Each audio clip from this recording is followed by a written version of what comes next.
Good evening and welcome to this special edition on Mirror Now. Another heat and dust of another election has come to an end today with Haryana, all 90 seats of Haryana going to polls today. We'll talk about all of that later in the show. But you know the drill right now. Once elections get over until we get the verdict in the next 2 to 3 days, there's only two words which is on everyone's mind: exit polls. Now, of course, exit polls have been known to get it right, and more often than not, in the recent past, they have known to be getting it wrong as well. So we are like to put out that statutory disclaimer to our viewers right at front, that do not go by what these exit poll numbers that we are going to show you right now. You can already see some of them at the bottom of the screens.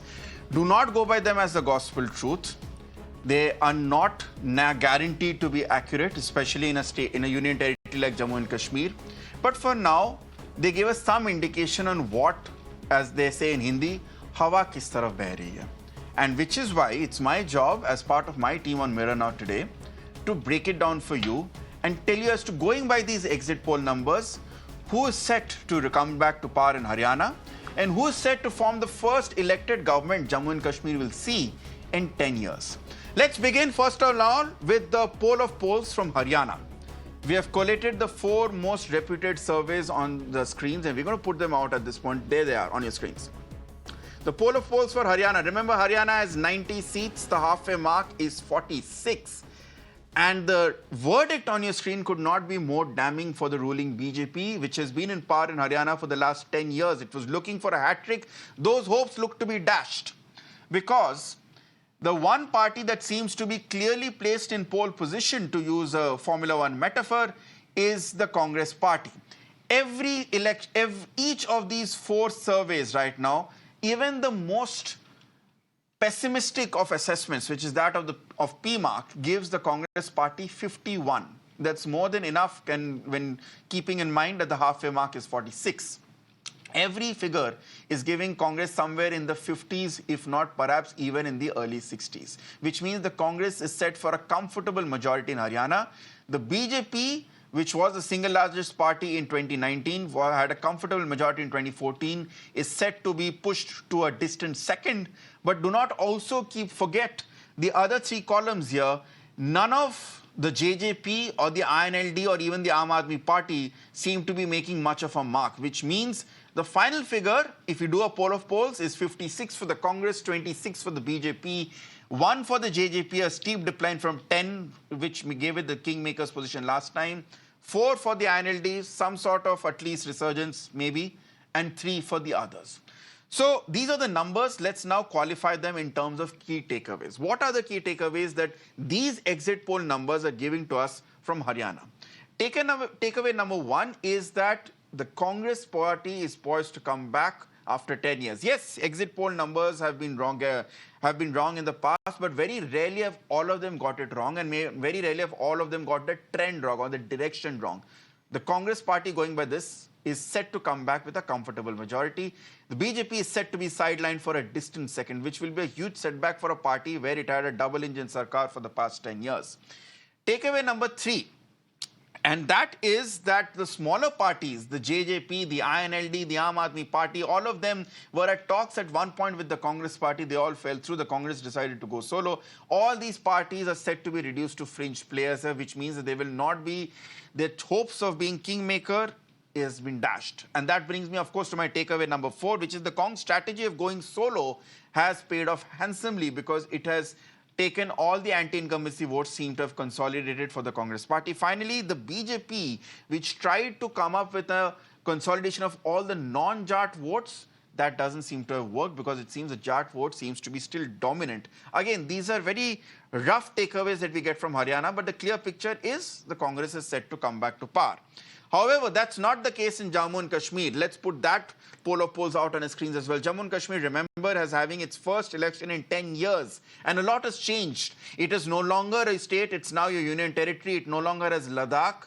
It just has Jammu and Kashmir. And even the seats within Jammu and Kashmir have changed from about 83 odd to now 90 again.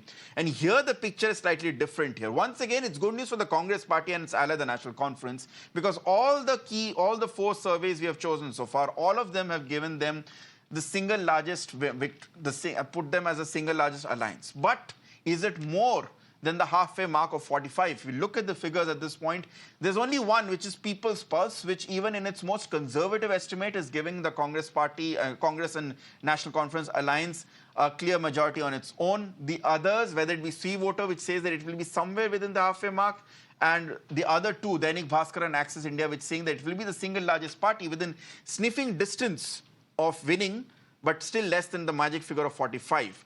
What that means is the PDP, which was the single largest party in 2014, Mehbooba Mufti was the chief minister, it is looking for a rout because all the polls we have seen so far are giving them almost single-digit numbers. Yeah. However, if it is a hung assembly, we may still see the PDP turning out to be kingmakers. Also, potential kingmakers are the others. Look at the figure. They are having quite an uncharacteristic range. Access My India is going from 8 to 27 because the others are independents, are rebels, are former separatists, who all have different loyalties, who all have shifting loyalties. This could be a very difficult to track bunch, but would still be something which could perhaps be very key to forming the government. What finally happens to the BJP?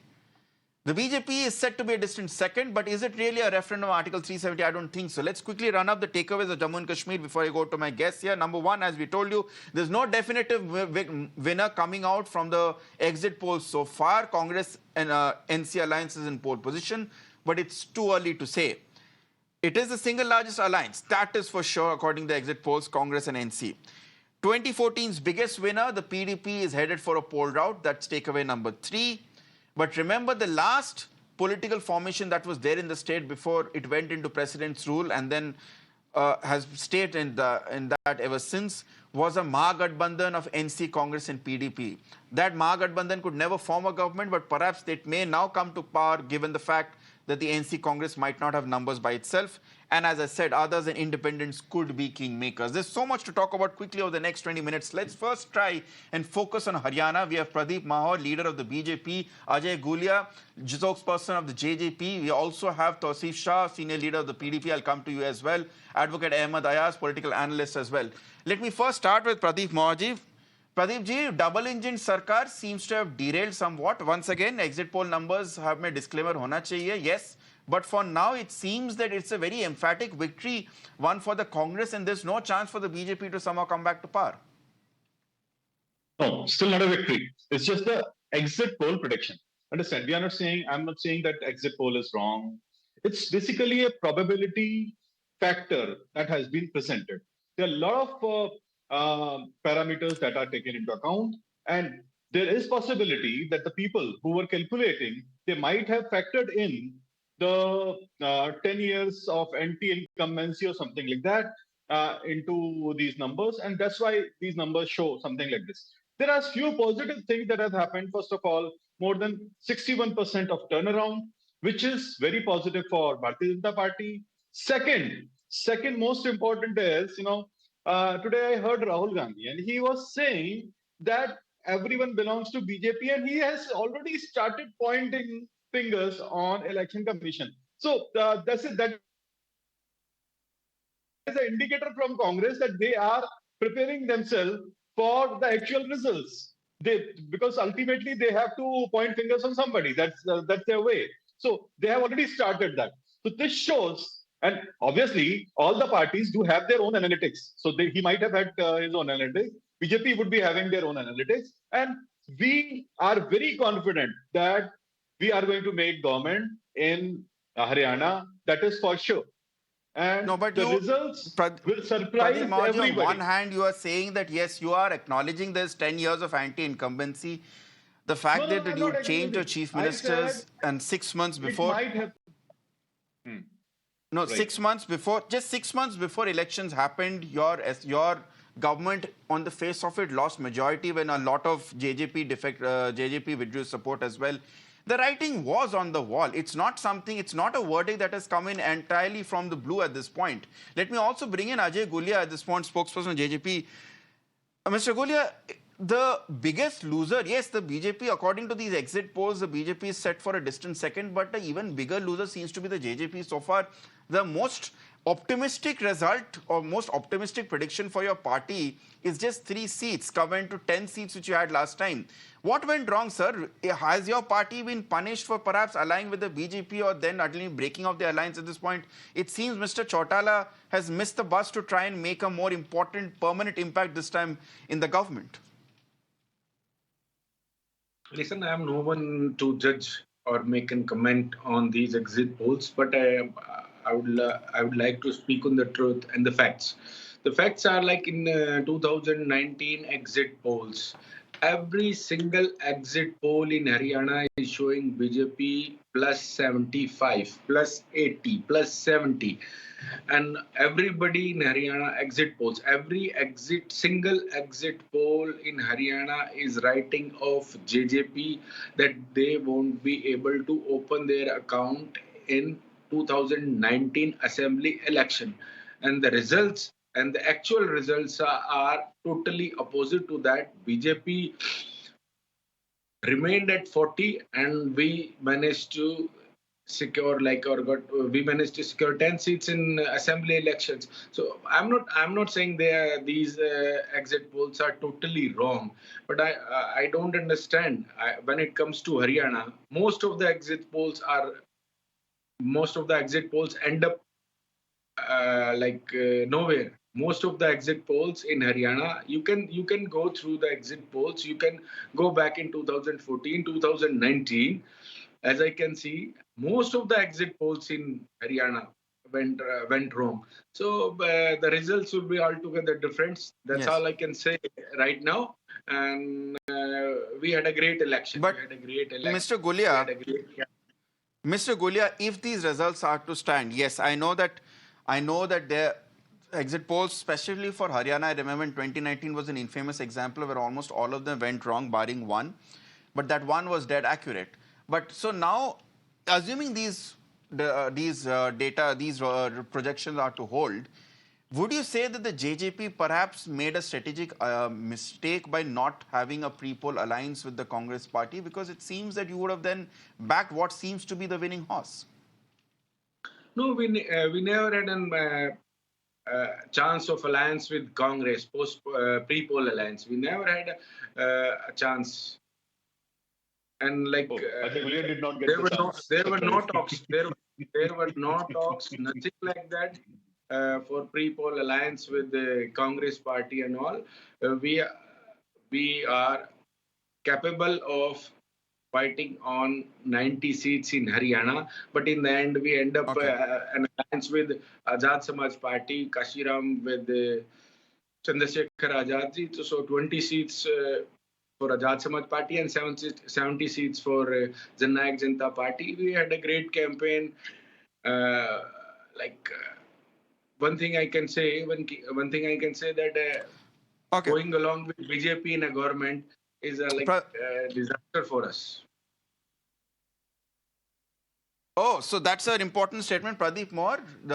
Your former ally, at least the spokesperson, saying that the big mistake the party made was allying with the BJP because Dupti Naya ke साथ बांध दिया अपने आप को. The point is, what if you have to look at? See, let's be honest. Even in the Lok Sabha elections, the BJP got just 5 out of the 10 seats. The point remains that this writing was on the wall. Was it perhaps a reflection of the strength of the Ladki Hu Lad Kar Sakti Hu campaign of the Congress party, whether it be with what happened with the entire wrestler issue with Vinesh Fogartji, or was it because you didn't get the caste calculus right? Are you still certain that the BJP will come back to power? Perhaps now it's a time for you, Mr. Mao, to say and at least come up with a face saving this thing that yes, we are aware that we could not, perhaps have not performed to the best of our abilities and we will introspect. No, not at all. Understand. We are very, very confident. I heard Ajay Guliaji. I'm really surprised what he's talking because I don't think he's actually talking on his party lines. First of all, when you asked the question, he was like talking more about BJP than his party. So, and then a vague kind of a statement we all heard. So basically, as far as the Bharatiya Janata Party is concerned, we are very, Apart very from confident that, because of the reasons that we have our own. Wait a minute, please be quiet. So we have Okay. our No, own no, let's be civil. team that finds out what is happening. Second thing is the voter turnaround. Whenever the voter turnaround is good, then the chances for BJP are always higher. And this is going to surprise. That's what I said. This Okay. is going to surprise everybody, and Congress knows about it. Congress knows about it. They have already started All pointing right. All fingers right. at Let me Left quickly Assembly. now go across. Okay. So you're still saying that on Tuesday we'll get a surprise. Let me go across to Sanjay Yes, Jha, yes, who's joining us at this point. yes. Sanjay Jha, do the results in Haryana come across as a surprise to you, maybe even to the Congress party? Not at all. I think what you have seen over the last 10 years is one of the most incompetent governments in India's political history. I mean, can you imagine after the new communal tensions and violence that happened, you had the unprecedented situation where the judges of the High Court had to say that are we experiencing ethnic cleansing? These words were never being used in India by the judiciary or anybody else. But that's what the BJP made into a reality. Here is the truth. The truth is that the Congress's campaign of Jawan, Kisan, and Samvidhan has worked because it's talked to the people in their language. And let me give you one example that tells you how duplicitous and absolutely fraudulent the BJP is towards the women of this country. You know, we talked about Vinesh Fogart for a long time. We saw how a champion was humiliated by the BJP because they wanted to protect a sexual predator. Now you had a situation where a guy who's accused of rape became one of their biggest campaigners when out on parole. So this is a party that is basically so crude just to get power that they're willing to fool the people of this country, shamefully including the women, because they want to cling to power at any cost. But what can you do when people don't have jobs? You know, I heard a lot of BJP spokespersons today talking about, there was no unemployment crisis. Let me tell them, Okay. stop fooling the people of India. 46,000 graduates and postgraduates had to apply for the jobs of sweepers in the Haryana government. Do you want to know how bad the job crisis was? Saw the way they have humiliated farmers. I mean, end of day, even the Agniveer scheme.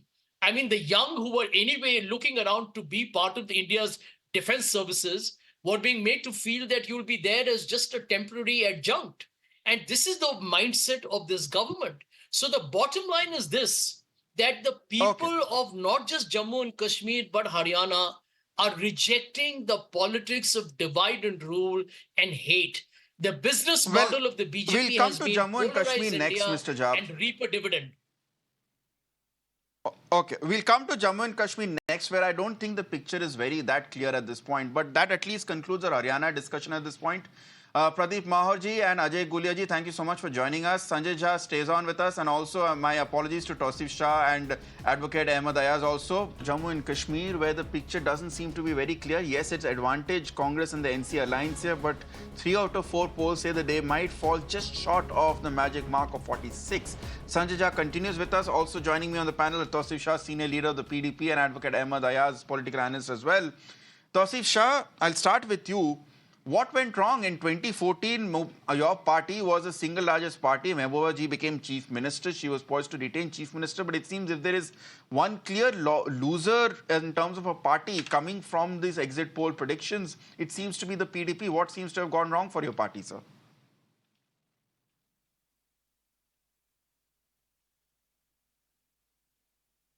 Tausif ji, you're on mute right now, so I'll have to request you to unmute yourself, sir, please. I'm sorry. I'm sorry.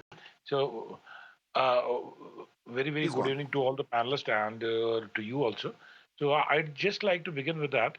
We have to see that there was a vote which we had allianced with the BJP for the production of Article 370. But anyways,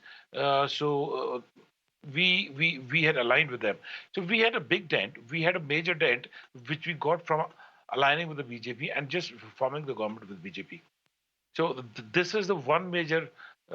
We can say that this was the one major reason that we are on this position right now. But still, you just have to keep in the mind that BJP did everything to stop our party, to derail our party. We were the single party from J&K where from which party the smaller parties got their existence. Like we had our approximately 40 leaders, which left PDP and we are forced to leave the PDP. Uh, and again, you have to know that these were all the leaders who wanted to come back to us before the onset of this election, but we rejected them outrightly because they had betrayed once. Once bitten is always bitten for us. So we stopped them in coming inside the party. So now, what your exit poll is showing that approximately some are showing 4 to 7, some are showing 6 to 12.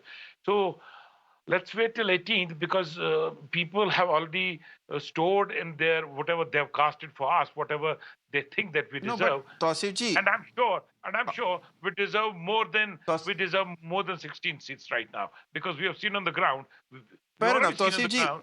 I firstly, my respect for you for not immediately dismissing these exit poll numbers, which most political party representatives tend to do on a day like this.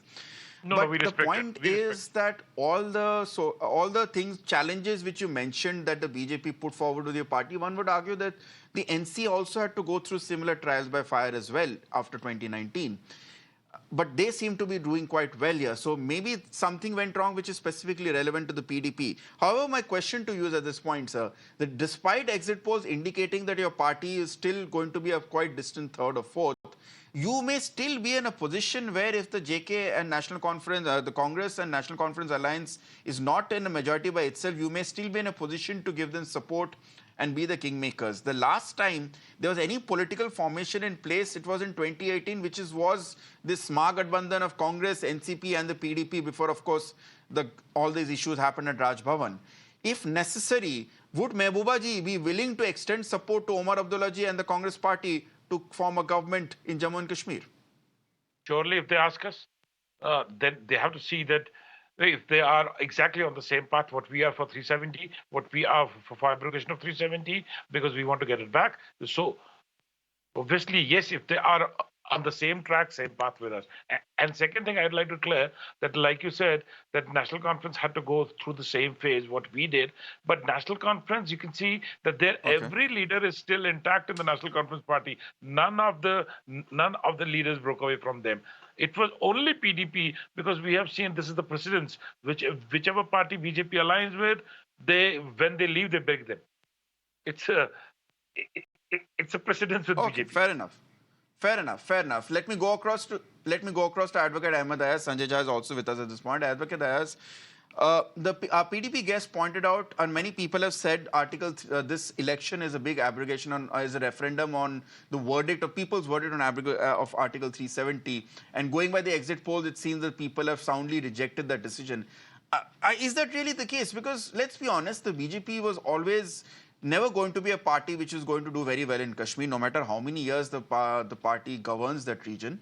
It was always expected to be a strong core Jammu party, and it still seems to have done respectably well.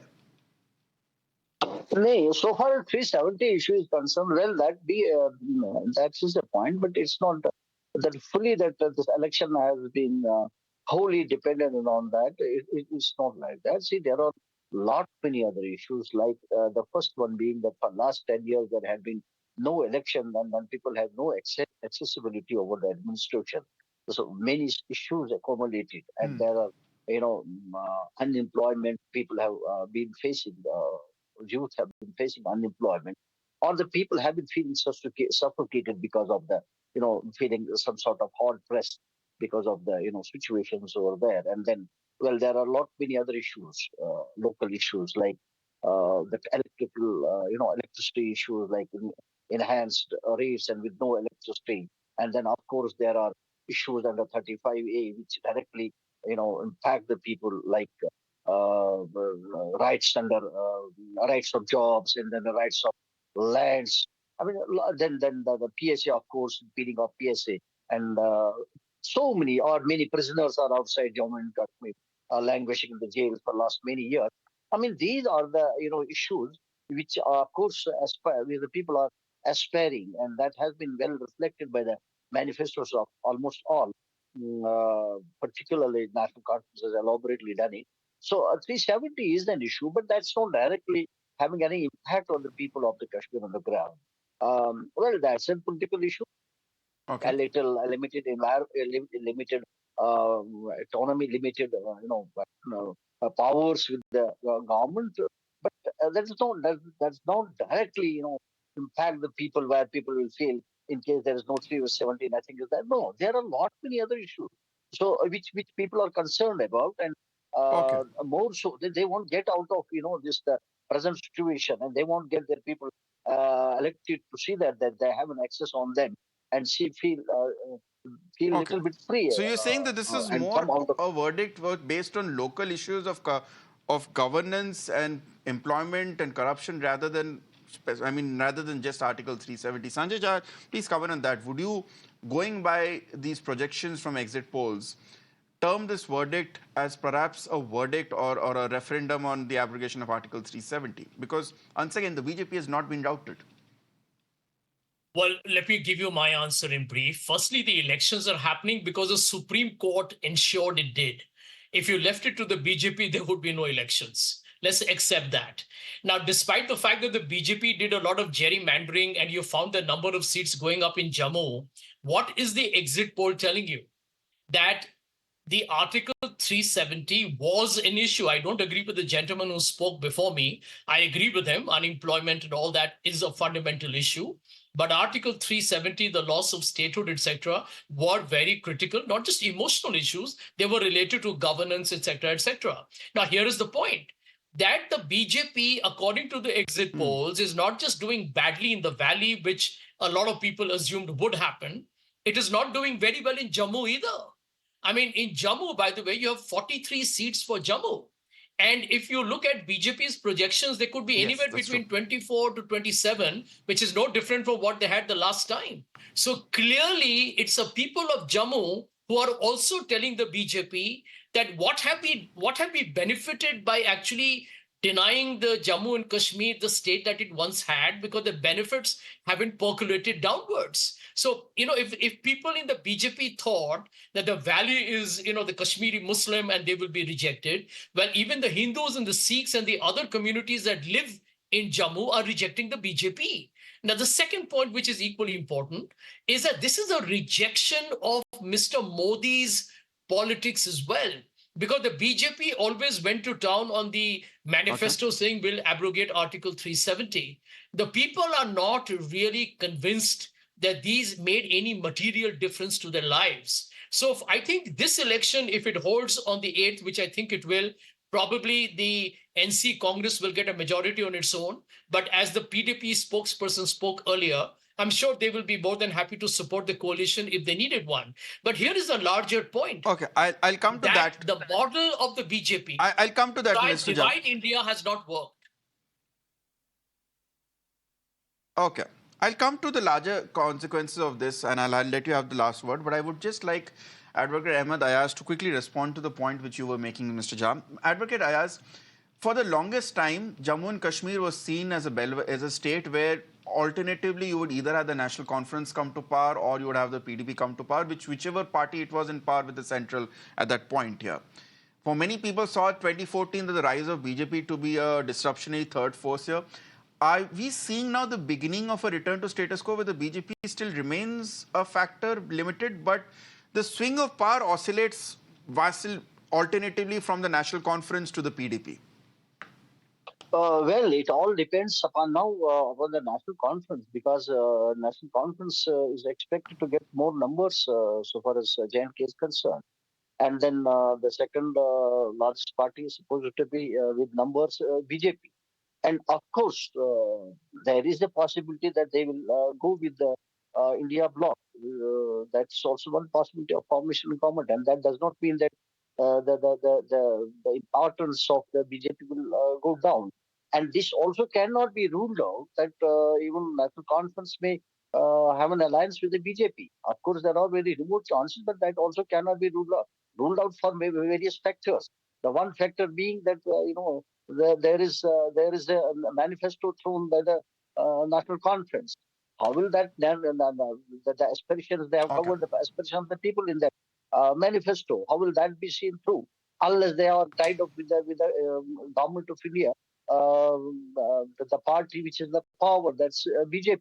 So that's why I say that there are possibilities that they align with the BJP also. Of course, there are challenges in that also, but more challenges look to be in an alliance like India bloc. Because as an India bloc, there must be in a UT, you perhaps may not be in a position to do anything so far as manifesto is concerned. Okay. So I see that the role of the BJP as a question may not be, it may be there and it will be very important role because they would be number second so far as Okay. numbers are Okay. So we have concerned. spoken enough about the BJP. Let me have the last word. I think because I'm already quite over time, but I'll let Mr. Jha have the last word. Mr. Jha, we have spoken in both your answers so far. We have spoken about the BJP. Let me now speak about the Congress party because it's no longer now going to be seen as a sympathetic underdog. You're already in power in 5 states, including those with your allies. And if these exit poll projections hold true, you're now going to be in power in 7 states and UTs combined. You still have a lot of challenges ahead. In Haryana, there's a chief minister's question here. Mr. Huda is quite confident, but we have heard Kumari Selja's statement as well. That is going to be a big challenge for the leadership here as well. And in Jammu and Kashmir also, you've mentioned that the Congress will be ready to ally with the PDP, and Mr. Toshif Sahab has also said the same thing. But then you will have to manage an alliance where former rivals, Mr. Abdullah and Ms. Mufti, will have to be on the same alliance. So the ball is well and truly going to be into the Congress party's court now. I do see that the Congress party will be extremely pragmatic, looking at the interest of the people. I mean, you've seen under the BJP, and especially after the entire state was being ruled by the center, the lives didn't change. In fact, Jammu experienced a high level of terror attacks, and almost 50 of our armed defense personnel were killed over the last 2 years. So I think, Mr. Jha, end of day, let's talk about the Congress party, please. We have so talked as far as a the lot Congress about is why the concerned, BJP has lost well, the seemingly Congress Haryana is and J&K. But my so point let is, me answer the last time there was a chief ministerial contest in Rajasthan and Madhya Pradesh, the consequences long-term were quite catastrophic for the party. Well, let me tell you that Please in go on. Haryana, we are getting an absolute majority. In Jammu and Kashmir, it's an alliance, and obviously the alliance will elect its own leader. The idea is to provide stability and a government, by the way, which hasn't been in existence since 2014 in Jammu and Kashmir, a very critical and an important state which is part of India. But the bigger point is the national ramification of these 2 state elections. In Maharashtra, where I live, I can tell you the BJP is facing a virtual wipeout, and these will basically have a multiplier impact in Delhi, in Jharkhand and Bihar next year. I do see that the central government will be on a very fragile footing. After the Lok Sabha elections, I think what you're seeing is a progressive and a rapid decline of the BJP, with Mr. Modi's brand fast evaporating into thin air. Indian politics is in a state of fluidity. We'll leave all those judgments and change. conclusions for this Tuesday, where I'm sure we would love to have you once again on the panel, Mr. Jha, as we would love to have Tausif Shah and Advocate Ayaz Saab as well. Let's hold on the larger conclusions for a few more days. Exit polls have been known to get it wrong, and again, repeatedly at that. But as of now, these are the trends. Thank you all, gentlemen, for joining me on this discussion.